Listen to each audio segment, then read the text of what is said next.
Bahwa Anda mengatakan Pak mati itu sakit. Apa yang Anda rasakan waktu itu?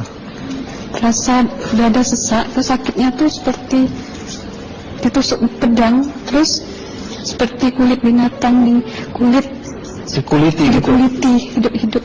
Sakit sekali waktu itu Sakit rasanya? sekali. Terus di dada saya terasa sesak. Setelah itu paman saya mengajar saya mengucap kalimat thayyibah, terus mengucap doa kalimat syahadat, asyhadu an la ilaha illallah wa asyhadu anna muhammadar rasulullah. Apa betul waktu roh Anda itu dicabut dari kaki gitu, Iya. Anda bisa melihat jasad Anda? Sempat saya melihat jasad saya pada waktu itu, tapi sebentar. Setelah itu saya dibawa pergi oleh 2 orang malaikat ini. Dan pada waktu itu saya ingin ketemu sama ayah saya. Kebetulan ayah saya sudah meninggal. Dan suatu ayah saya meninggal, dia berusia 55 tahun. Setelah saya ketemu di sana, dia tuh berusia muda. Kok muda? Berusia 17 sampai 20 saya perkira. Anda sempat ngobrol dengan ayah? Sempat. Apa yang Anda sampaikan? Waktu itu ayah nangis. Ayah saya bilang, kenapa kamu kesini nak? Pulanglah, di rumah tidak ada orang. Kasihan buat ibumu dan adik-adikmu. Tidak ayah, janjiku sama Allah sudah sampai. Dan pada waktu itu ayah saya menangis. Nangis. Lalu apa yang dia ucapkan? Diam aja dia. Terus hilang. Kembali ke malaikat tadi, bentuk yang Anda lihat seperti apa malaikat ini? Dia ini laki-laki, tapi mukanya sama semua. Berapa malaikat? 2. Iya. Fisiknya seperti apa? Seperti berserban, berpakaian ihram, mukanya sama. Wajahnya seperti apa? Wajahnya sulit saya gambarkan. Yang jelas dia ini sama. Dua-dua itu sama rupanya. Apakah ada ucapan dari 2 sosok yang Anda anggap malaikat itu? Ada. Apa kata mereka? Waktu itu saya mengalami perjalanan spiritual. Saya disoal oleh malaikat itu dengan sebutan Ma ayyutuka, siapa Tuhanmu? Waktu itu roh saya menjawab, Tuhanku adalah Allah. Siapa pemimpinmu? Pemimpinku adalah Nabi Muhammad Sallallahu Alaihi Wasallam. Mana kiblatku adalah Ka'bah. Siapa kedua orang tuamu? Siapa saudara maramu? Terus saya diperjalankan. Setelah itu kedua orang malaikat ini memimpin tangan tangan kiri saya, membawa saya ke satu tempat, menduduki saya di sebuah kursi. Pada waktu itu kursinya tuh empuk, mungkin 8 busanya ya, cantik. Terus di sana saya duduk. Di sebelah kanan saya ada tiba-tiba berwujud seorang perempuan yang mengaku Amal. Kamu siapa? Saya, aku adalah amalmu semasa kamu hidup di atas dunia. Dan selama kamu di sini, saya akan menemanimu sampai yaumul akhir, itu katanya. Dan pada waktu itu saya melihat perempuan-perempuan solehah berpakaian muslimah, berkerudung, mencium pipi kanan, pipi kiri. Dan salam perkenalan pertama waktu menduduki di situ. Setelah itu saya dihijrahkan lagi, dibawa oleh 2 orang malaikat ini lagi, melihat dosa-dosa besar ya. Di sana saya diperlihatkan ada seorang laki-laki memikul besi di bahunya. Saya perkirakan besi itu mungkin beratnya tuh berton kali ya. Berat sekali ya? Berat sekali. Terus dia berjalan nggak sampai ke tujuannya.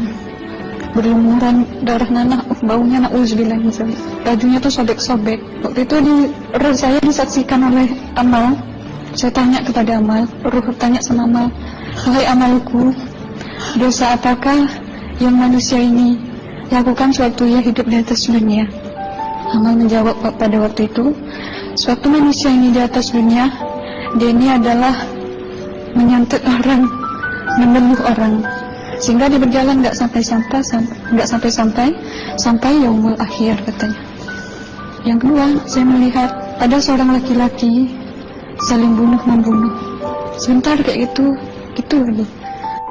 Suatu manusia ini hidup di atas dunia, dia adalah seorang pembunuh, hingga dia tidak mau bertanggung jawab terhadap orang yang dibunuhnya. Terus yang ketiga, saya melihat ada seorang laki-laki dihujam kemaluannya pakai besi panas, timah panas itu ya, hingga menembus. Waktu itu roh bilang sama amal, wahai amalku, dosa apakah yang manusia ini hidup di atas dunia? Amal waktu itu menjawab, suatu manusia ini hidup di atas dunia, manusia ini adalah seorang perzina. Setelah itu saya melihat ada seorang laki-laki dihujam kemaluannya pakai besi panas, timah panas itu ya, hingga menembus. Waktu itu roh bilang sama amal, wahai amalku, dosa apakah yang manusia ini hidup di atas dunia? Amal waktu itu menjawab, suatu manusia ini hidup di atas dunia, manusia ini adalah seorang perzina. Setelah itu saya melihat ada seorang laki-laki disebati oleh rotan. Rotannya itu menyebati kulitnya tuh hingga lepas daging sama kulitnya. Itu amal menjawab, suatu manusia yang hidup di atas dunia, dia ini tidak pernah sholat Islam, hingga waktu matinya pun dia tidak mengucap 2 kalimat syahadat. Dan pada waktu itu roh sama amal sempat menghafiz Quran pada waktu itu dengan harapan supaya orang manusia yang Allah siksakan ini bisa terampuni dosanya. Jadi masih sempat waktu itu ya? Iya, roh sama amal yang menghafiz Quran, bertahzim, bersalawat, baca ayat 1000 dinar, membaca yasin. Tapi sayang, bahkan tambah banyak, Allah tidak mengampuni dosa-dosa mereka sayangnya. Setelah itu, akhirnya yang terakhir kali berzikir. Zikir saya pada waktu itu, subhanallah, walhamdulillah, wa la ilaha illallah, wallahu akbar, la haula wa la quwwata illa billahil aliyyil azim. Sekuat-kuatnya nada saya berteriak, tiba-tiba saya merasakan detik jantung ya. Pada waktu itu mungkin paman saya yang menyaksikan, itu saya koma. Disitulah saudara Anda kembali ke jasad ya? Iya, benar. Jadi banyak sekali Anda menyaksikan kejadian-kejadian di alam sana ya. Nah, menarik karena waktu kami menghubungin Mbak Aslina, pada dasarnya Mbak Aslina keberatan menceritakan kembali kisahnya.